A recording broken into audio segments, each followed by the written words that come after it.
If we plot quadratic functions using the table of values, then you just want to always remember to put parentheses around the negatives when you square them. So if we have f of x, and we're going to start with negative 2 here, is equal to 2, negative 2 squared, then negative 2 times negative 2 is 4 times 2, and f of x, remember, is the same as y.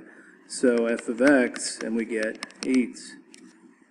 So if I put negative 1 in for x, that means we're going to have 1 at negative 2, 8, 1, 2, 3, 4, 5, 6, 7, 8. These are going to be completely symmetrical. In fact, let's just go ahead and do 2.